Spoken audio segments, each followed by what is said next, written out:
বীরভদ্রপুর নামক গ্রামেতে খুবই প্রাচীন একটা শিব মন্দির ছিল। বীরভদ্রপুর নামক গ্রামের লোকেদের কাছে ওইটাই একমাত্র তার উপাসনের জায়গা। ওই মন্দিরের মধ্যে অনেক গোপন রহস্য লুকিয়ে ছিল। ওই মন্দিরের পুরোহিত মশাই ছিলেন বাসুদেব বাবু। বাসুদেব বাবু শিবের খুব বড় ভক্ত ছিলেন। বাসুদেব বাবু ওই মন্দিরের সমস্ত গোপন রহস্য তার মনের মধ্যে গেঁথে রেখেছিল। তিনি সবকিছুই জানতেন। বাসুদেব বাবু খুব ছোট থেকেই ওই মন্দিরের দেখাশোনা করতেন এবং ওই মন্দিরে পুজো করতেন। ওই গ্রামেতেই রাঘব রাজু নামের একজন জমিদার বসবাস করত। দেখো বীরাইয়া, আমি যখন শহর থেকে বাড়ি ফিরছিলাম তখন রাস্তাতে খুব সুন্দর একটা আমবাগান দেখেছি। বাগানটা অপূর্ব, বাগানটা দেখে প্রাণ জুড়ে যায়। সেই জন্য আমি চিন্তা করছিলাম ওই আমবাগানটাকে আমি কিনব। তুমি একটু খোঁজ খবর নিয়ে দেখো আমবাগানটা কার। কিন্তু বাবু, আপনি যে আমবাগান কিনবেন, আপনার কাছে তো সেই টাকাই নেই। যা টাকা সঞ্চয় করে রেখেছিলেন সব টাকা তো খরচা হয়ে গেছে। যা টাকা রয়েছে তা দিয়ে হয়তো আমাদের আরও 1 মাস চলবে। আপনিও তো কাজ করছেন না, 3 মাস কেটে গেছে, একটাও টাকা সঞ্চয় হয়নি।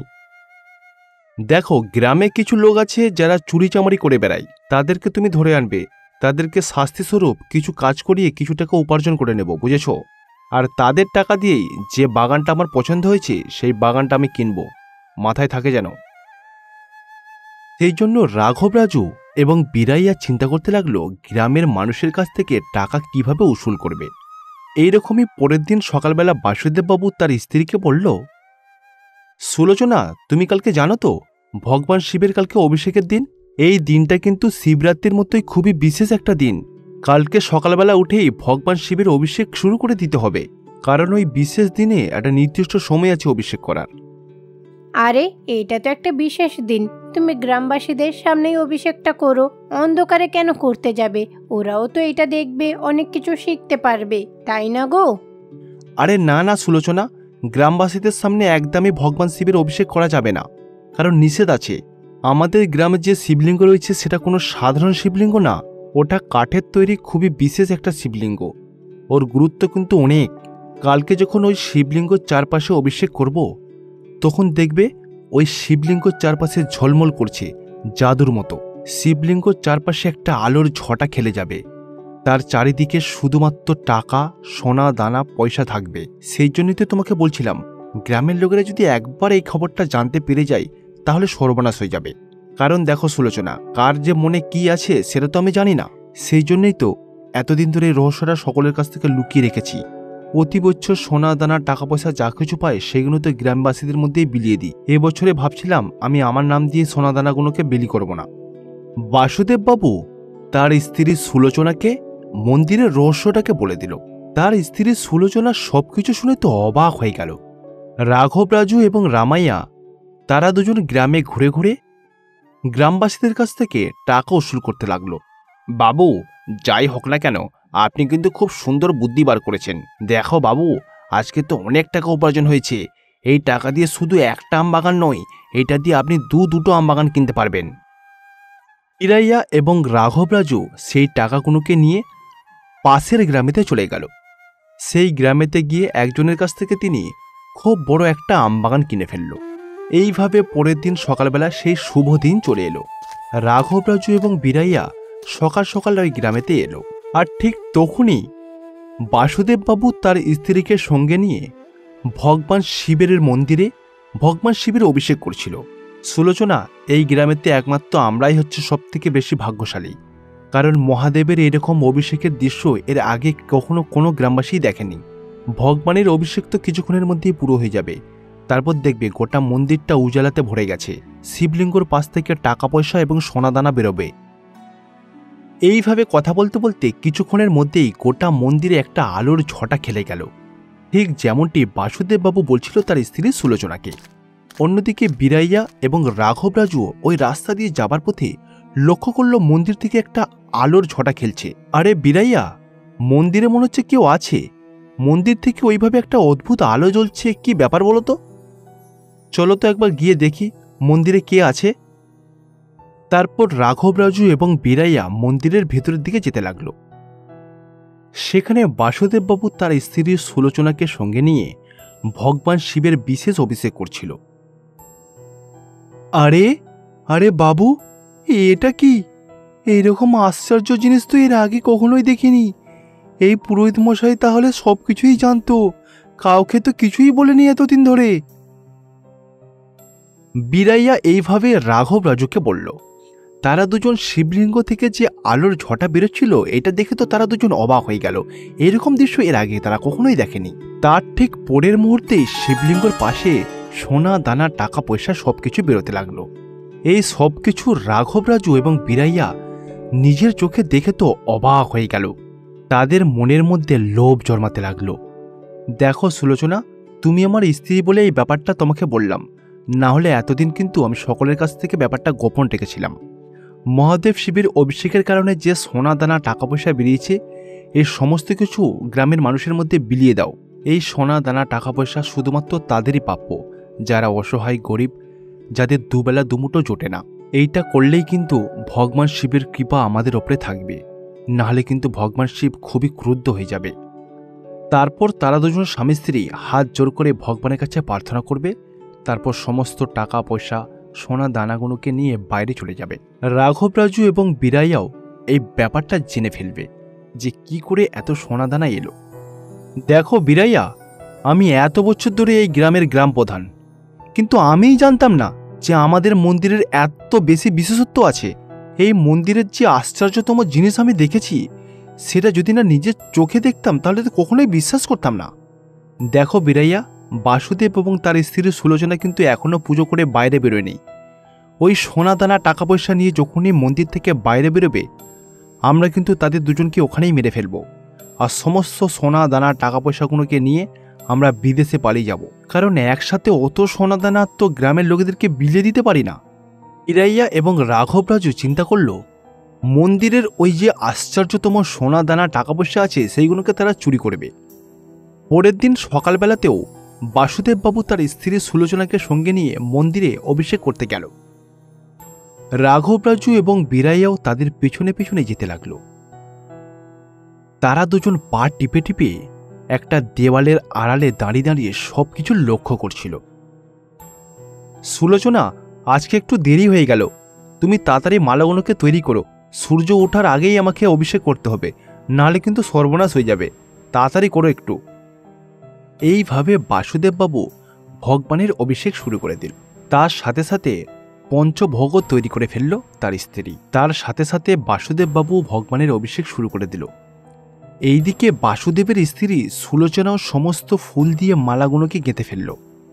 তারপর ভগবানকে 5 রকমের ভোগ দিয়ে অর্পণ করা হলো। সম্পূর্ণভাবে পুজো যখন শেষ হয়ে গেল, তখন ভগবান খুশি হয়ে মন্দিরের চারপাশে আলোর ঝটা খেলে গেল। কিছুক্ষণের মধ্যেই মন্দিরের শিবলিঙ্গ থেকে সোনা দানা চাঁদি বেরিয়ে এলো। যখনই তারা দেখল যে শিবলিঙ্গর কাছ থেকে সোনা দানা চাঁদি বেরিয়ে গেছে, তখনই তারা দুজন মন্দিরের মধ্যে প্রবেশ করল।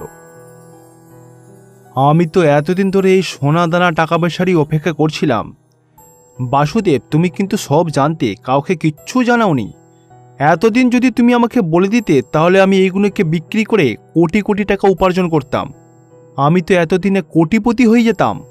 দেখো রাঘব রাজু, তুমি যেটা বলছো সেটা একদমই সম্ভব না। এই টাকাগুলো শুধুমাত্র নিজের স্বার্থের জন্য ব্যবহার করা যাবে না, এটা ভগবানের টাকা। দয়া করে এরকম করবেন না। বাসুদেব যখন রাঘব রাজুকে এইভাবে বলল, সে তার কোনো কথাই শুনতে রাজি হল না। তখন তার স্ত্রী সুলোচনা তাকে বলল, আরে তোমরা এটা কি করছো? ওইগুলোকে চুরি করো না, ওইগুলো রেখে দাও। ভগবান কিন্তু সবকিছু দেখছেন, তোমাদের শাস্তি দেবেন। ভগবানের টাকা পয়সা আর মানুষের টাকা পয়সা এসব ফালতু কথা। টাকা টাকাই হয়, সবার জন্য সমান। তখনই রাঘব রাজুর মাথাতে একটা ধারণা এলো। সে বলল, এই টাকা পয়সা সোনাদানা তো শিবলিঙ্গর পাশ থেকে বেরিয়েছে, তাই না? তার মানে ওই অত বড় শিবলিঙ্গর নিচে নিশ্চয়ই আরও অনেক বেশি সোনাদানা টাকা পয়সা লুকিয়ে রয়েছে। এই রকম সুযোগ তো আর বারবার পাবো না, সেই জন্য এটাকে একদমই হাতছাড়া করতে চাই না। এই শিবলিঙ্গর নিচে যত সোনা আছে সেই সোনাগুলোকে আমরা এখনই হাসিল করে নেব। এইটা চিন্তা করে রাঘব রাজু এবং বীরাইয়া মন্দির থেকে একটা ত্রিশূল নিল। তারপর তারা দুজন একটা বড় ত্রিশূল নিয়ে শিবলিঙ্গর কাছে কুঁড়তে শুরু করে দিল। হে মহাদেব শিব, এটা কি করছে এরা? এরা জোর জুলুম করছে।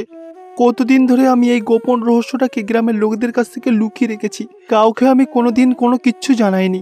কিন্তু এই দুষ্ট লোকগুলো যে কোথা থেকে খবর পেল সেটাই তো বুঝতে পারছি না। হে মহাদেব শিব, আপনি দয়া করে সেই মন্দিরকে রক্ষা করুন। বাসুদেব যখন এইভাবে প্রার্থনা করলো তখন মহাদেব শিবের আবির্ভাব হলো। মহাদেব শিবকে আবির্ভাব হতে দেখে তারা দুজন খুবই ভয় পেয়ে গেল। ছি, তোমরা দুজন যে এত মূর্খ সেটা আমার জানা ছিল না। তোমরা আমার লিঙ্গের কাছে যে গর্ত খুলে পাপ কাজ করেছো তার জন্য তোমাদেরকে তো শাস্তি পেতেই হবে। এই কথা বলে মহাদেব শিব তার ত্রিশূল দিয়ে রাঘব রাজু এবং বীরাইয়াকে বধ করে ফেলল।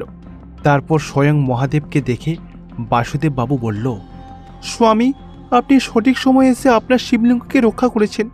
আপনাকে অসংখ্য ধন্যবাদ স্বামী। আমি অনেক কষ্টে এই রহস্যটাকে গোপন করে রাখার চেষ্টা করেছি, কিন্তু ওরা যে কিভাবে জেনে গেল বুঝতে পারছি না। বাসুদেব বাবু মহাদেব শিবকে সব কিছু খুলে বলল। তারপর মহাদেব শিব তাদের দুজনকে আশীর্বাদ করল আর ওখান থেকে উধাও হয়ে গেল।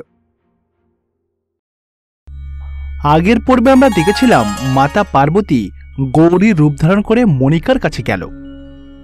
মাতা পার্বতী মণিকার কাছ থেকে আসল উদ্দেশ্য কি জানতে চাইছিল। তারপর মাতা পার্বতী মণিকাকে জিজ্ঞাসা করল সে কি কোনো আশীর্বাদ চাই নাকি মহাদেব শিবের সাথে দেখা করতে চাই। পার্বতীর মুখ থেকে এইরকম প্রশ্ন শুনে মণিকা চিন্তা করতে লাগলো।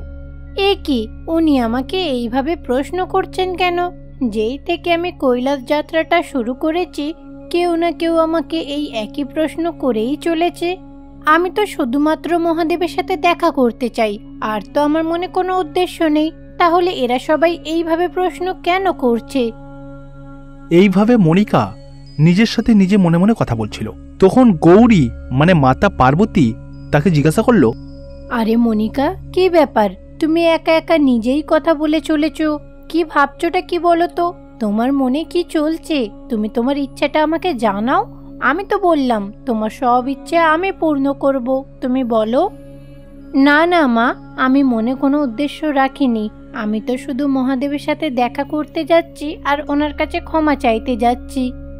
সত্যি মণিকা, তোমার মতো এরকম আসল ভক্ত আমি কাউকে দেখিনি। সবাই কিন্তু মহাদেবের সাথে দেখা করার জন্য ওনার দর্শন পাওয়ার জন্য বেরিয়ে পড়ে, কিন্তু যখন পথে আমার সঙ্গে দেখা হয় আমি ওদেরকে বলি তোমাদের ইচ্ছে বলো, আমি পূর্ণ করব। তখন তারা তাদের ভক্তি শ্রদ্ধা ভুলে যায়। তখন কেউ কিন্তু তাদের কৈলাস যাত্রাটাকে সম্পূর্ণ করতে পারে না। তারা নিজেদের ইচ্ছা আমাকে জানিয়ে তারপরে সেখান থেকেই চলে যায়। ঠিক আছে মণিকা, আমি নিজেই মহাদেবের সাথে দেখা করে বলবো যে আমি অনেক বড় ভুল করেছি। তোমার মতো ভক্ত পেয়ে আজ আমি খুব খুশি হয়েছি। আপনাকে অসংখ্য ধন্যবাদ। কিন্তু তুমি তোমার সমস্ত শক্তি হারিয়েছো, তাই এইভাবে মহাদেবের কাছে তোমায় পাঠাতে পারি না। তুমি যে কোনো একটা ইচ্ছা তোমার বলো, আমি তোমার সেই ইচ্ছাটা পূরণ করব। দেখুন মা, আমার কিন্তু কোনো ইচ্ছা নেই, কিন্তু আমার মনে হয় আমার জীবনে কোনো বিপদ আসতে চলেছে। কি বিপদ হবে? কি বিপদ হবে? যারা কিন্তু আমার মা বাবার ওপরে হামলা করেছিল তারা কিন্তু এখন আমার ওপরেও হামলা করছে। শুধুমাত্র আমি মহাদেবের কারণেই বেঁচে ফিরেছি। হতে পারে ওরা কিন্তু আবারও আমার ওপরে হামলা করতে পারে, কিন্তু তার আগে আমি মহাদেবের সাথে দেখা করে ক্ষমা চাইতে চাই। এরপরেও যখন কোনো বিপদ আসবে আমার কিন্তু আফসোস হবে না। দেখো মণিকা, আমি তোমার কষ্টটা বুঝতে পারছি। তুমি ভয় পেও না। এই ত্রিশূলটা নাও। এইটা কোনো কিন্তু সাধারণ ত্রিশূল না। এইটা হলো মাতা পার্বতীর ত্রিশূল। তুমি এটাকে নিজের সঙ্গে রাখো। যে কোনো বিপদেই তুমি জয়ী হতে পারবে আর তোমার কোনো ভয় থাকবে না। এ নাও, তুমি এটাকে রাখো। দেবী পার্বতী মণিকাকে একটা ত্রিশূল দেবে। মণিকা তখন স্বইচ্ছায় সেই ত্রিশূলটাকে মাতা পার্বতীর কাছ থেকে গ্রহণ করল। মণিকা ওই ত্রিশূলটাকে নিয়ে আবার তার যাত্রা শুরু করে দিল। তারপর দেবী পার্বতী ওখান থেকে উধাও হয়ে কৈলাসে চলে এলো। কি পার্বতী, এইবার তোমার সন্দেহ দূর হয়েছে তো? হ্যাঁ স্বামী, আমার মনের সন্দেহ কিন্তু দূর হয়ে গেছে। মণিকার মনে কিন্তু আপনার জন্য সত্যিকারের অনেক ভক্তির শ্রদ্ধা রয়েছে। ও কিন্তু শুধুমাত্র আপনার সাথে দেখা করে ক্ষমা চাইতে চায়, আর কিন্তু কোনো উদ্দেশ্য নেই ওর। হ্যাঁ দেবী, সে সব কিছু আমি জানি, কিন্তু তার সত্ত্বেও সে এত সহজে কিন্তু আমার কাছে পৌঁছাতে পারবে না। আমার কাছে পৌঁছাতে হলে তাকে অনেক বিপদের সম্মুখীন হতে হবে। সমস্ত বিপদকে পরাজয় করেই তবেই কিন্তু আমার কাছে পৌঁছাতে পারবে। আপনি এটা কি বলছেন স্বামী? আবার ওর পরীক্ষা নেবেন? এই রকম করেন না, বেচারির মা বাবা নেই, খুবই কষ্টের মধ্যে রয়েছে। আরে দেবী, আমি তো দেখেছি তুমি ওই নাগিনীকে রক্ষা করার জন্য তুমি তোমার ত্রিশূলটা দিয়ে দিয়েছো, তারপরেও কেন তোমার এত চিন্তা হচ্ছে সেটাই তো বুঝতে পারছি না। দেখুন মহাদেব, আমি কিন্তু অনেক দিন ধরেই মনিকার ওপরে নজর রেখেছি। মেয়েটা কিন্তু সত্যিই খুবই ভালো। ও শুধু ভক্তি শ্রদ্ধার সাথে আপনার সঙ্গে দেখা করতে চায়, আর কোনো উদ্দেশ্য নেই। সেই কারণেই আমি চাই ওর এই ইচ্ছাটা পূর্ণ হোক। আমি চাই না ওর পথে আর কোনো বিপদ আসুক। মেয়েটাকে কিন্তু এমনিতেই আপনার কাছে আসার জন্য অনেক ঝড়ঝাপটার সম্মুখীন হতে হয়েছে। ওকে আর কষ্ট দেবেন না মহাদেব। এই কথা বলে দেবী পার্বতী মনিকার জন্য খুবই চিন্তায় পড়ে গেল। অন্যদিকে মনিকা হাতে ত্রিশূল নিয়ে কৈলাসের পর্বতে উঠতে লাগলো আর মহাদেবের নাম জপ করতে লাগলো। অন্যদিকে ওই রাক্ষস এবং নীলকণ্ঠ নামক ওই জাদুকর মনিকাকে খুঁজছিল। আরে প্রভু, নাগিনী তো এত তাড়াতাড়ি এত দূর আসতে পারবে না, চলো আমরা আমাদের শক্তির সাহায্যে দেখি নাগিনী কোথায় আছে। এইবার কিন্তু আমি ওই নাগিনীকে ছাড়ব না, প্রতিবারই আমার হাত থেকে বেঁচে যাচ্ছে। যে করেই হোক ওই নাগিনীকে আমাদেরকে মেরে শেষ করে ফেলতে হবে। তারপর ওই রাক্ষস এবং ওই জাদুকর হঠাৎ করে তাদের জাদু শক্তির সাহায্যে মনিকার সামনে প্রকট হলো। প্রভু, এই তো, এই সেই নাগিনী যাকে আমরা এতক্ষণ ধরে খুঁজছিলাম। আর প্রভু, এর মাতা পিতাকেই তো তুমি মেরেছিলে, তাই না? সত্যি নাগিনী, তোর কপাল তো দেখছি অনেক ভালো রে। কেন, আমি মরতে চলেছি বলে নাকি? তোকে আমি এখন মারবো না, আর এত সহজেও তোকে ছাড়বো না। আরে প্রভু, আপনি এরকম কেন বলছেন? আপনি তো একটু আগেই বলছিলেন যে 1 মিনিট সময় পেলে ওই নাগিনীকে মেরে ফেলবেন, আর এখন অন্য কথা বলছেন। আরে প্রভু, সময় নষ্ট না করে মেরে ফেলুন। হ্যাঁ, আমি তোমাকে বলেছিলাম ঠিকই যে 1 মিনিটের মধ্যে ওই নাগিনীকে মেরে ফেলবো, কিন্তু এই নাগিনীকে তো তখন আমি চোখে দেখিনি। এখন এই নাগিনীকে চোখে দেখার পরে আমি আমার সিদ্ধান্তটা পাল্টে ফেলেছি। কারণ ওই নাগিনীকে দেখেছো কত সুন্দরী। এত সুন্দর নাগিনীকে কেউ নিষ্ঠুরভাবে কি মারতে পারে? আমার তো দেখেই কেমন লোভ লাগছে। মনিকা, তোমার জীবনের শেষ ইচ্ছা কি? এই জীবনে আমার আর তেমন কোনো ইচ্ছা নেই। আমার শুধুমাত্র এখন একটা ইচ্ছা হলো তোমাদেরকে মেরে ফেলার। কারণ তোমরা আমার মা বাবাকে মেরেছো, এখন আমাকে মারতে এসেছো। আমি তোমাদের এই উদ্দেশ্যটা কোনোদিন পূর্ণ করতে দেব না। তোমাদেরকে আমি মেরে ফেলবো। আহ মনিকা, এরকম করে বলো না। আমি তোমাকে বিয়ে করতে চাই। আমি আমার রাজ্যের তোমাকে রানী বানাতে চাই। তুমি আমাকে বিয়ে করে নাও মনিকা, তোমাকে আমি রানীর মতো রাখবো। আমি তোমাকে বিয়ে করব? তুমি এটা ভাবলে কি করে? দেখো মনিকা, আমাকে কিন্তু রাগিও না। আমার রাগ মাথায় উঠে গেলে কিন্তু তোমাকে এখানেই মেরে ফেলবো। তুমি যা খুশি করো না কেন, আমি কিন্তু কোনোদিনই তোমার সাথে বিয়ে করার জন্য রাজি হব না। তাতে যদি আমায় মরতে হয় আমি মরব, কিন্তু তার আগে তোমার সাথে আমি যুদ্ধ করে তোমাকে মারব। তোমার সাথে আমাকে যুদ্ধ করতে হবে? আমি তো আমার জীবনে অনেক যুদ্ধ করেছি, তাদেরকে হারিয়ে দাসী করে নিয়েছি। দেখো মনিকা, তুমি আমার জন্য খুবই গুরুত্বপূর্ণ। আমি তোমাকে পছন্দ করে ফেলেছি। আমাকে দয়া করে বিয়ে করে বাকি জীবনটা সুখে কাটাও। আর যদি না বিয়ে করতে রাজি হও, তোমাকে আমি এখানেই মেরে ফেলবো। এই কথা বলেই তাদের দুজনের মধ্যে যুদ্ধ শুরু হয়ে গেল। যখন তাদের ত্রিশূলে ত্রিশূল ঠেকলো, তখন আকাশে মেঘ গর্জন করতে লাগলো। মনিকা, তুমি সুযোগটা নষ্ট করে দিলে। আমার প্রভু যখন তোমাকে বিয়ে করতে চাইলো, তোমার রাজি হওয়া উচিত ছিল। তারপর ওই রাক্ষসটা এই কথা বলে মনিকাকে অপমান করতে লাগলো।